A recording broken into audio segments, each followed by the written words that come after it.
Greetings to all the viewers and welcome once again to Sfun'umsebenzi, another exciting episode where we are discussing some of the interesting things that we all know as citizens we need every day. My name is Evh'a Nteso and of course I am your host. Joining me today and to talk about what is the most crucial topic ever, skills development training, and how it's done, especially at a high level. And when I talk about a high level, I'm talking about the high academic level. It is one and the only Mr. Rawland Mapite, who is the project coordinator. Yeah?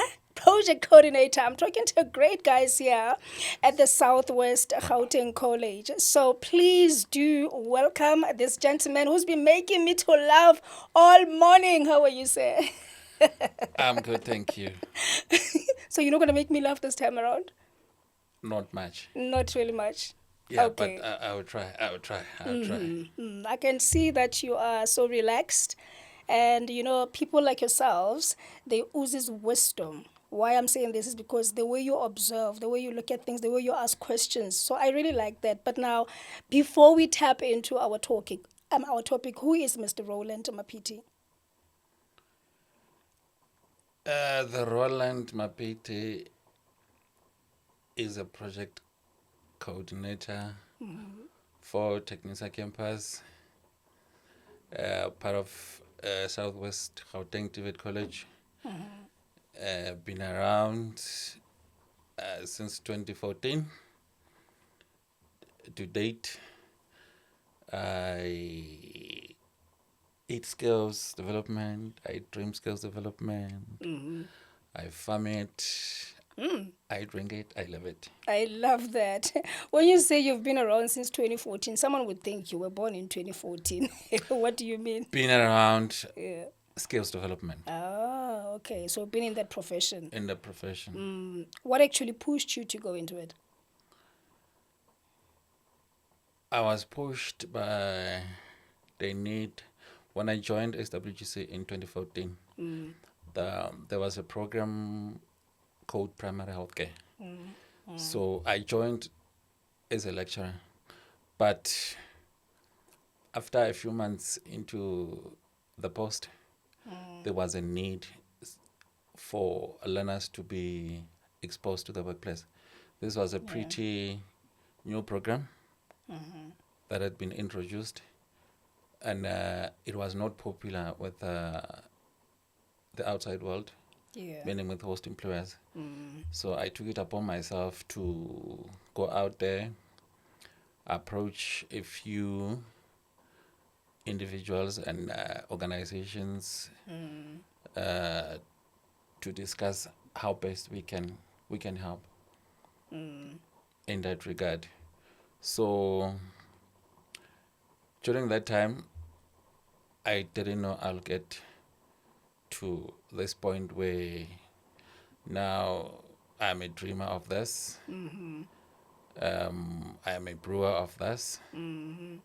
So the passion just came from the fact that there were a group of learners around me that were always crying to me to say, after this, then what?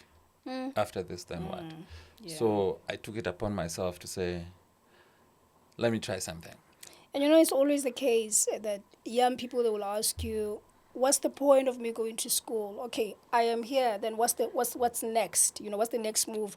But when you joined that department, when you joined that program, did you know what you're getting yourself into? Because a lot of people, they are actually afraid of becoming project coordinators for any skills development training. I wasn't even thinking about the tomorrow. I did it for that time, and I said to myself, I'm ready for the challenge, and the readiness gave me a lot of confidence.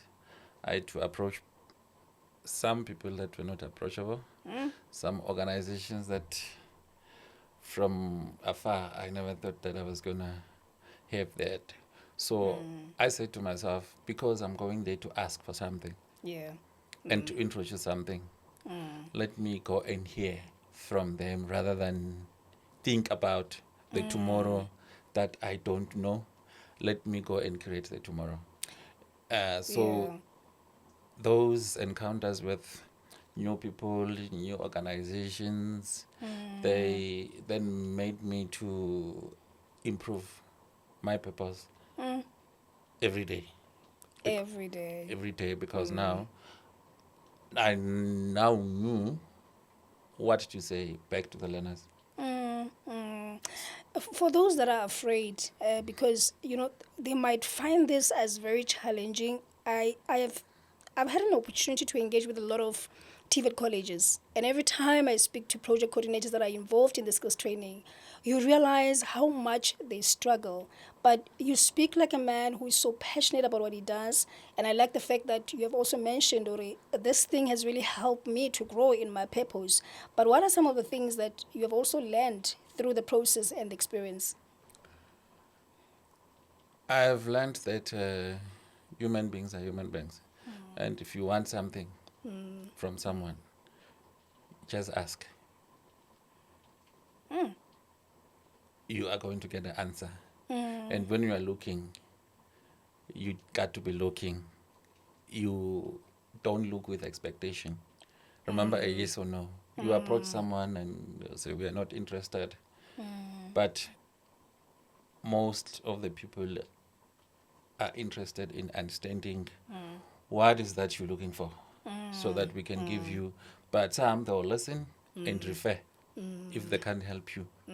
Because remember, for somebody to be helping, like a host employer, there's a lot that they need. They need a space of that learner. It needs extra resources. It also takes a lot of training.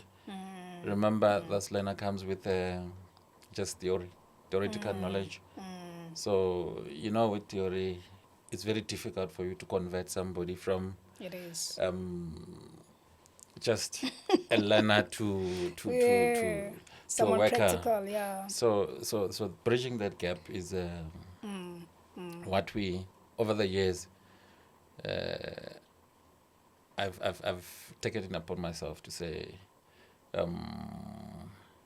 I need to tell the truth to the learner, to say, you got to change your mindset, because if you're looking for something, you got to look for something. There is no way where you're going to take something from. And if you want to know, you can only learn from the person that knows. I like that. So you got to listen. You got to listen. You got to copy. In your copying, if it requires to be stupid for you to learn, be stupid. I if love it that. requires you to be Yeah. open-minded, be open-minded. So you follow the lead. Listening to you, I hear that the things that you've learned, you're saying, Evha, people, they are always, waiting to hear what you want to say.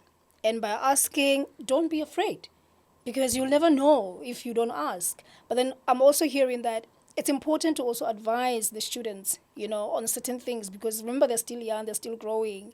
And some of them, they're sort of like lost in their vision. But you encountering all these, have you ever been rejected? Because sometimes it's painful to be rejected, eh?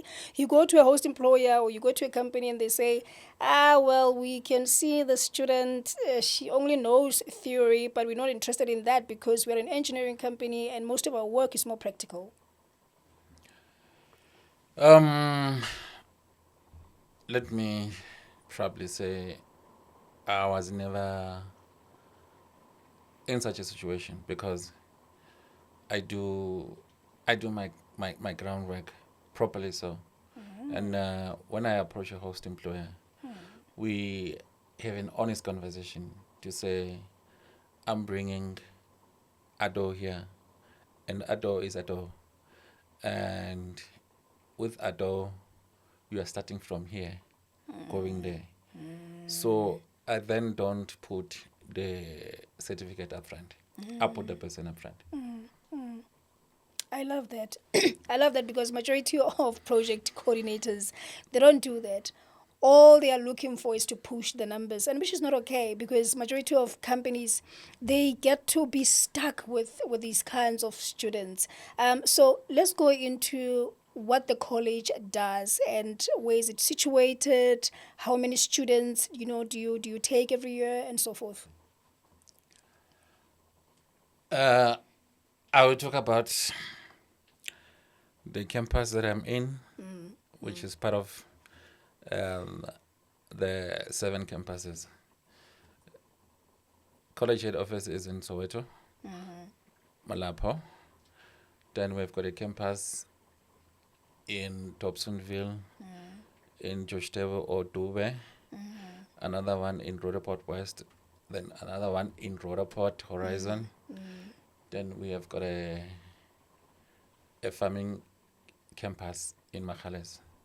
Oh, interesting. We do agriculture that side.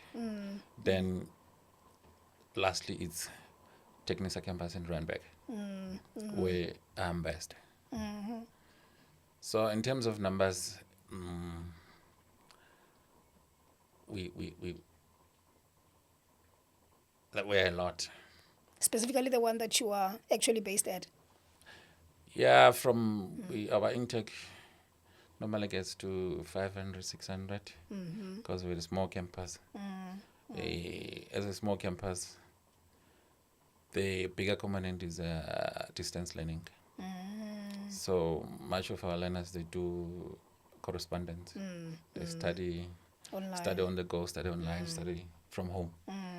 Then that is the full-time component, which is NCV. So NCV is National Certificate Vocational. That has got a 3-year duration, level 2, 3, and 4. So level 4 is the exit level. So in terms of NQF, it's level 4. It's similar to metric, Okay. but from our end, in vocational, we are more focused on the practical part of things. So vocational, the vocational part, it means the emphasis it's on practical. On practical. Then the other component is our learnerships and skills programs. So skills programs, they start from as short as maybe a day or two, your first aid trainings.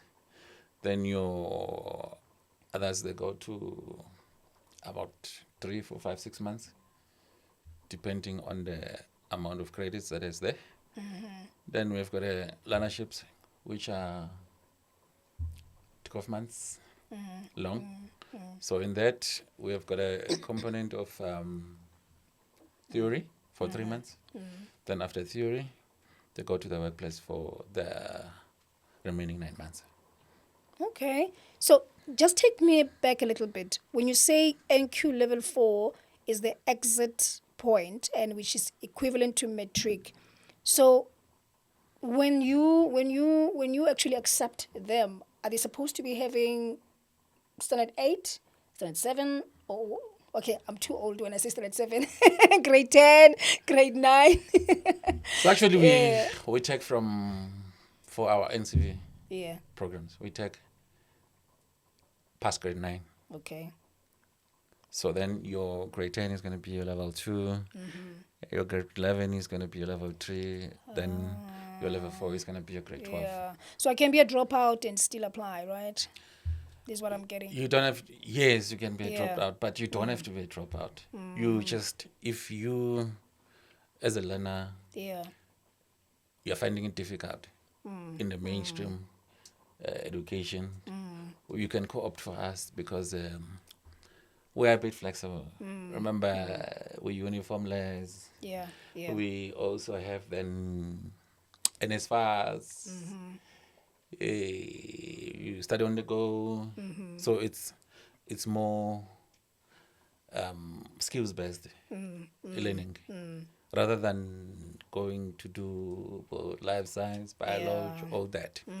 So ours, it's a bit flexible. It's a bit flexible. Make me understand on this point. Here at TLL, we normally receive, different types of students that are coming from different institutions. And Otologuti, the ones that are coming from university, the ones that are coming from, let's say, colleges, but the colleges that are not TVET, I don't know what do I call them, they are not given stipends for them to go do the practicals, right? Or for them to go do the job training. But with yours, I'm not too sure how it works. And what is the difference between those that are actually providing stipends for their students when they go for job shadowing or training, as opposed to the ones that are not giving them anything? I'll answer for my own. Yeah. Okay. Because our own, what we do is ASP department policy. We've got the sitters. So the sitters are there to provide those stipends. So what we do is sitters have got windows for discretionary grants. We apply. Oh, okay. We submit applications Makes with sense. probably the figures that we're expecting for that year. Probably we're expecting like 6,000 learners. We will submit to different sitters for the stipend for that particular number. So the sitters will give us what they can. So this is just the department saying instead of like overloading Yeah. the host employers, let's meet them halfway. At least they are providing us with a workspace. Then we look after the learner. With Which really helps. Majority of these companies, we don't have money, I must say. Big companies, they do have money, but what you're doing with the sitters, I think it really sort of like meets us halfway in a very broader way. But I want to understand, if you are looking for a host employer then, and you know that you're providing with stipends for your students, what kind of requirements do you expect the host employer to have? basically, the host employer must be like you. Okay. Yes. There are basics like your OHS compliance and basic like you paying tax and you're also paying skills development levy and over and above. When I come to you and we have an honest conversation to say, I'm having fresh people from class that you need to take through the process. Yeah. And when you take them through the process, you need to make them part of the process. How do you make them part of the process? You give them full responsibility to run, or you give them activities to do on a daily basis, because that's the only way somebody can learn. Because we're taking them from class for theory, Yeah. so to you now we want hands-on. So some host employers will say, you brought us, the people that you brought here, they don't know anything. So normally I say, of course, they don't know anything. That's why they are there. They Make them know something. So can you please let them know something? But sometimes you understand what do they mean by saying these students, they know nada. Yes, remember. Because we do understand that they don't know anything. But there are certain extents where you feel like this child, this youth, they are not trying their best. I don't expect them to know what is a spreadsheet, but I would want them to understand how to type in that computer. I think that's what they are referring to here. Not really. Not really. Remember, when they come to you, these Yeah. are diploma students and an N6 student, a level 4 student, it's a learnership student. You have got expectation as a host to say, this person, what have you started? Marketing. Oh, you started marketing, so you have got your expectations to say, there are basics of marketing. Yeah. No. They know everything to do with the book. They know nothing that has got to do with the real marketing. Do you understand my point? I get your point. So obviously when you say my learner does not know anything. That's my response. Yes, I know. That's why I brought them to you, because of back at home, we're not doing marketing. We are teaching marketing based on what you think, what we think you are doing. But you know what you're doing. So you are in the right place to coach that person. So that Of course. the answer is with you. If you say to me, that person knows nothing, then I'm happy. My person mustn't know anything. You must help my person know something. Help them to crawl Yes. until they stand Because up. we are studying, Yeah. in the book, we are reading about roadshow media. What is roadshow media? We don't know.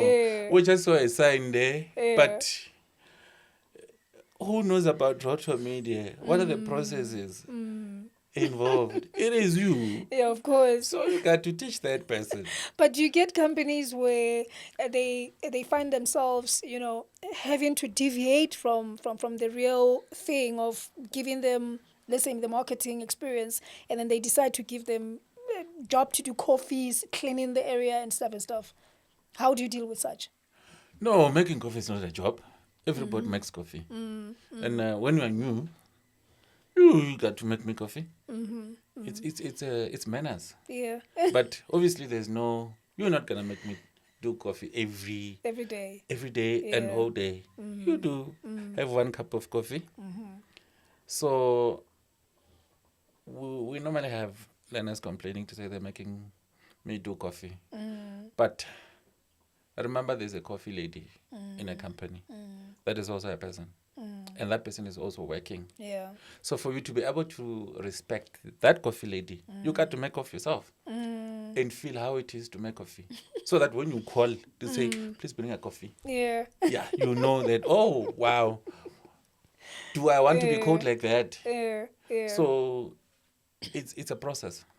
And also, you as host employers, you need to put these learners through basics to say, can you look after yourself?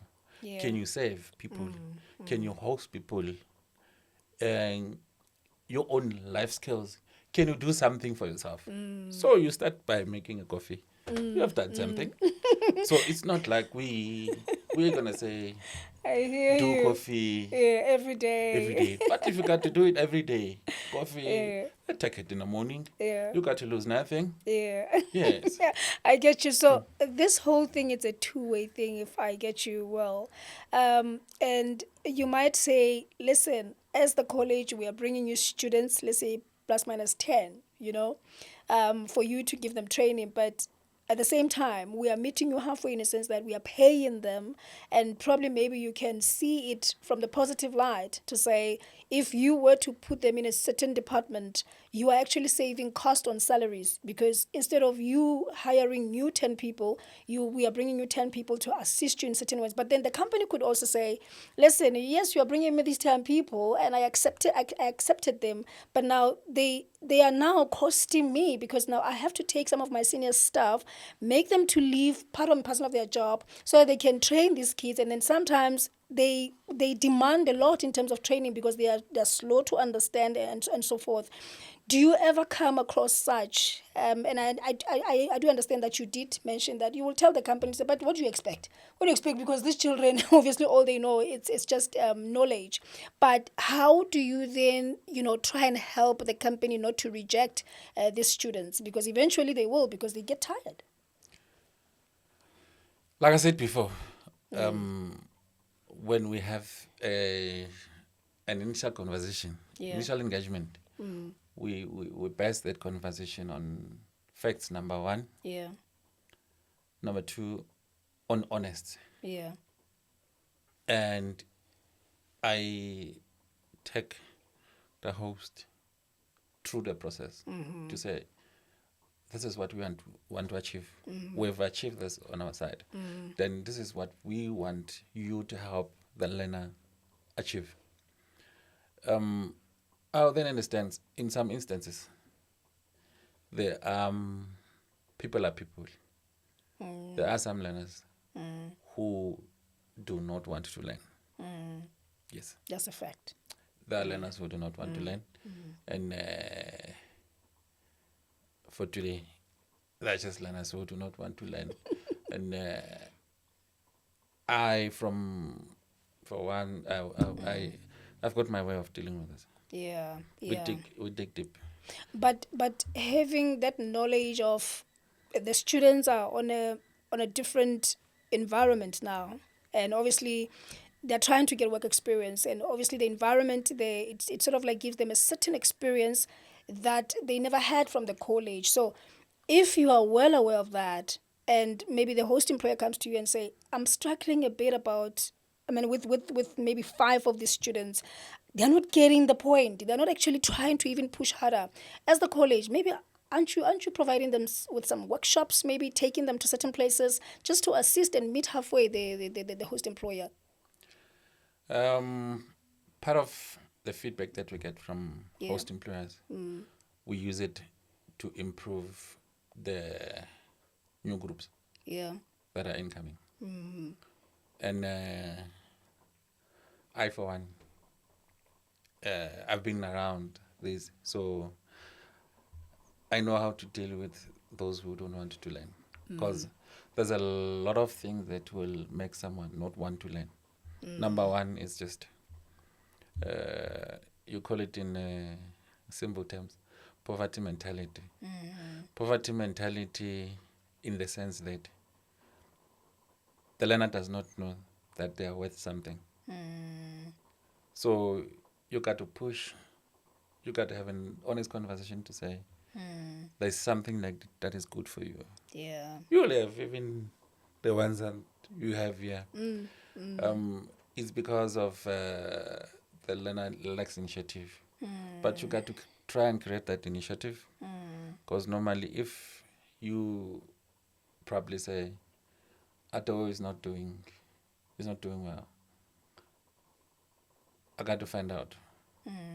I've got my ways of finding out why she's not doing well. Because outside willingness, there's also other factors which are mainly social. Remember, we're dealing with youth. Yeah. And this youth, they're labeled. That's the biggest problem. The label is a one that deters. And this youth also, they some of them, they have no hope because they are growing up in conditions where, as parents or as elders, we not talk about positivity. Yeah. We talk about how we suffered, and Hey. that suffering, it's a subject of the day. Every day we did this, we did this, we did this, I and know. so yeah, under such circumstances, sometimes this coordination becomes very emotional because you got to convince someone to say, yes, you were like this Yeah. today, Yeah. but your tomorrow can only be changed by you. So we struggle with mindset. Mindset is the biggest problem because Yeah. we have got entitlement to poverty. We have got people accepting that do this task, but preparing the studio, it's a lot of work. And working with you guys is also a lot of work to consume emotionally for most because they True. don't see themselves rubbing shoulders Yeah. True with that. certain people in their life. So you got to get to the point where, because normally when I come with learners, they will look at Mr. A and say, "Oh, is it you?" So that Inspires them. some get inspired, some they lose it to say, who am I to be next to this man? Eish. So, that's high level people. There are two outcomes there. Some they get motivated, Some they get withdrawn because They don't think it's their space. it's not my space. Because nobody has ever told them that, listen, you also can do it and reach that level. Yes. I get your point. So maybe just before we wrap up, when you take students to the company, what is expected of the company to do apart from training them? Do we sign the timesheets to ensure the daily attendance of the students? How do you ensure that they are disciplined as well? Do we do reports as companies? Are there certain methods that we need to follow here? Yeah, procedurally, the moment I bring in the learner to you, Yeah. automatically you assume the roles of the manager. Remember, this learner, they are going to follow the organizational culture, regulations, rules, and laws. So we then, in most instances, we request, Yeah. we hand over the administrative function, Okay. which is your basic control of behavior and your hygiene, your attendance. Yeah. So that's, we refer to that as mentorship. Okay. So what I would do just now is to call Matsepo, probably to say, Matsepo, can I please have 1, 2, 3, because we try by all means to not to interfere. Yeah. Because remember, I'm not an expert. I am just coordinating. So after coordinating, I give the full responsibility of managing the learner to the company. Yeah, so in short, that's what happens. what happens. So there's someone who's watching at home and they're saying, Evha, please ask Mr. Raymond, because most of the companies, when they apply to CETA, especially with discretionary funds, there's a portion where it says, you as an applicant, you will get this much percentage, obviously for administration fee, right?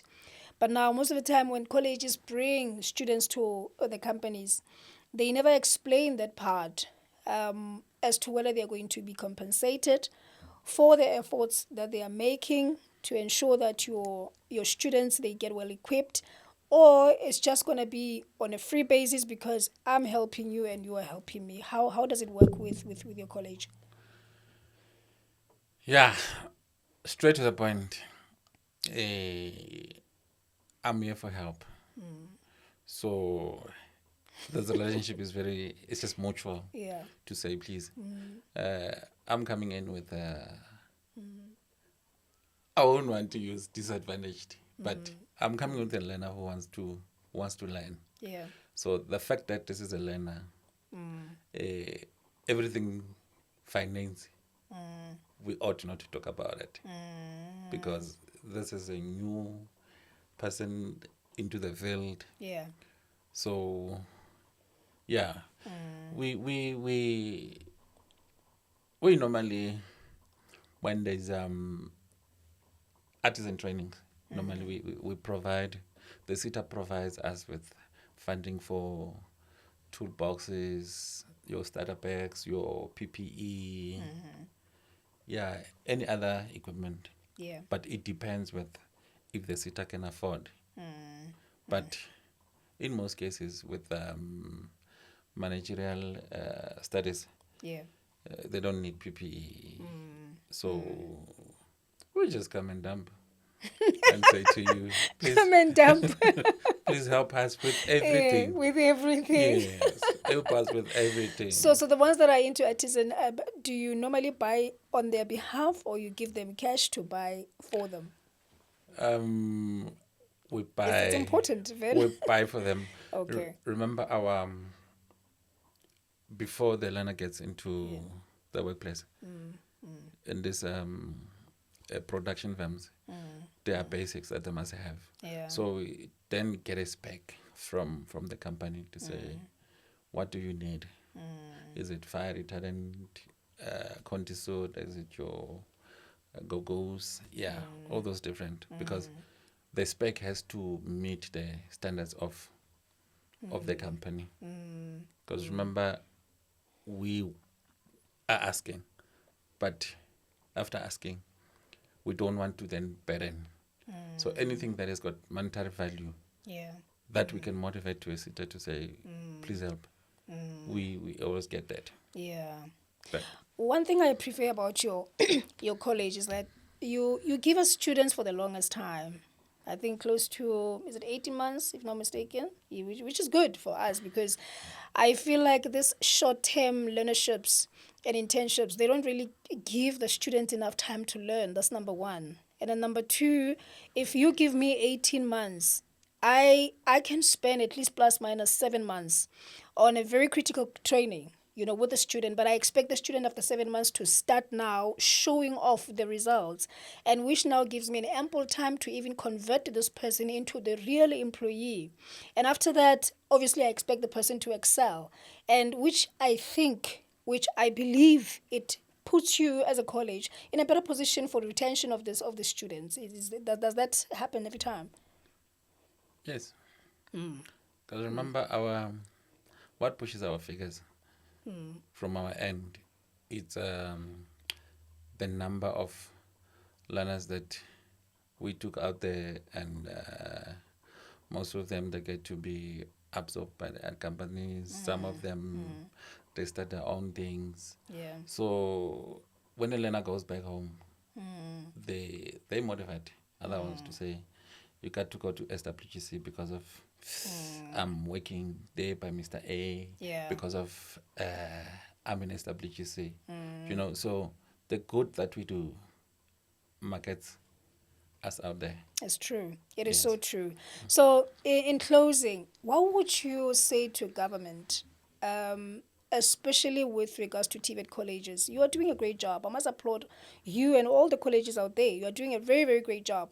Because, first and foremost, you take the students from zero level or even minus zero level.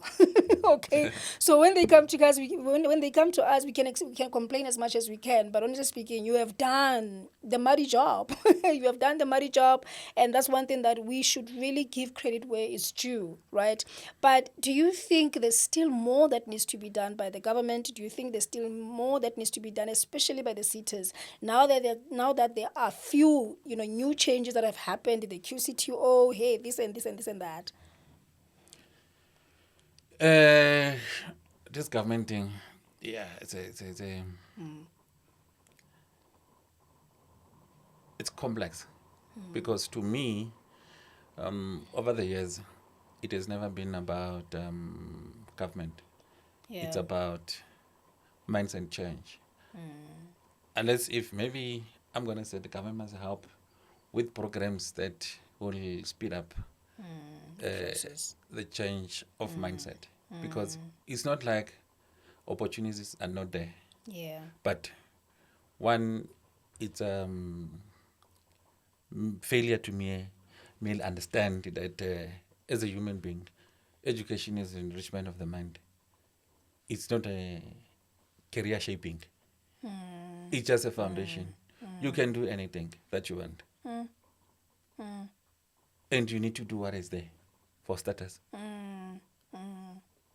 and you need to be positive on what you are doing, and you need to stop the stereotyping of occupations, to say this is for men, this is for women, this is for educated, this is for non-educated, and so that it needs a lot of literature around the thing of mindset change, because for a learner to learn, it's a mindset. Because there is nobody that does not know anything, but it is the willingness to learn. But willingness to learn, why am I learning? That's where we need that mindset change. To say, why should I learn? Why should I listen to this person? What are the benefits of listening to my mentor or my manager? Why are they making me make tea today? Does make tea dehumanizes anybody? Is making tea not a job?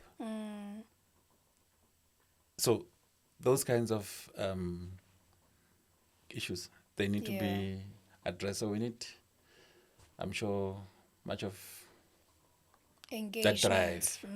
Otherwise, government is doing their best. Yeah. But Yeah. us as the recipients, that's where the issues are. Yeah. Because the government has done a lot. I'm here, and I am, like I've said, I'm talking to the host employer. It's a bit difficult to engage, but at the end of the day, it's a thing. Because like today, we brought 10 learners for project management. Yeah. The whole intake, it was 500. Or 500 learners. But from those 500 learners, in a space of a month, I managed to get like 300 spaces for those very particular learners. Wow. Wow. So, yeah, you deserve a round of applause. it's Come doable. on. It is doable. It is doable. Yeah. But it's just going out there, explaining to say, okay, what is project management? Whatever we're doing here is a project. This is a positive mindset at its best. You know, someone is listening out there. And obviously, we have so many companies and very small business companies that are looking for help, that are looking for manpower, that are looking for assistance from people such as you, because you make things easy. Because sometimes we approach these colleges and they sort of like, try and barricade and become these gatekeepers. They don't want to give people students. I'm not too sure if, does it mean they don't know how to do this? Does it mean that they don't understand the purpose of this? Does it mean that they don't understand by doing so they're actually trying to, increase the high level of employment that we already have in the country? But for those companies that are saying, Abuti Rawland, I really need some students, and I would really do with your help in terms of getting more manpower. These students, I am willing to receive them. These students, I'm willing to become a leader and educate them, take them through the journey. But I really, really need your help. Where can they get hold of you? And what's the process in terms of applying for these learners?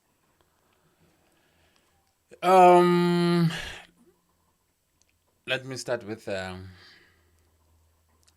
you want contacts. You Is it can give about them contacts, email addresses, contact? because they want interns, right? Yeah. Yeah, we have got a unit. It's called New Business Development. Yeah. We have got offices in Florida on the Gas Road. They can go to college website www.swc.co.za.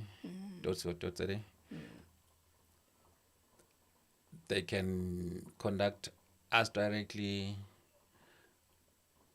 on campuses. Each campus has got a project coordinator like myself. Okay. But it's for me and me. Yeah. I'm in Technisa Campus. Okay. So they can contact me via email. It's maptr@swgc.co.za. My number is 010-141-1257. It's my extension.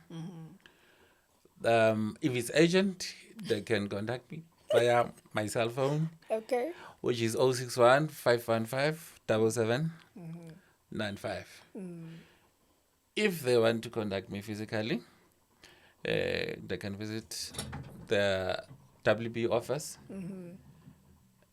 Technisa Campus, Yeah. corner of Main and Huguenot Road in Bodo Randburg. Well, thank you so much, Mr. Mapite. I can see that you're very passionate about what you're doing, and I always say to people such as you that, listen, a person who understands what God's purpose is in their lives, they will always prosper. From 500, already, you have already distributed about 300 students. After giving out this number, you're going to be left with -0. And I so hope that whatever you do for others, may God keep on blessing you, increasing you, because you're not doing it for yourself. You do understand that this is for the people who needs it the most. So thank you so much for coming to Sfun'umsebenzi. Thank you for the invitation. Thank you for hosting me. Yeah. I hope we'll engage further. Yeah. Well, ko gae ke a tshepa gore le ithutile, and ha ile gore o company and you know that you need students, you need learners, and you need to make sure that your operation it increases. Here is the man. He said it all. What are you waiting for? So, na Evh'a Nteso and the rest of the team, yes, Sfun'umsebenzi, we are saying to you until next time, take care.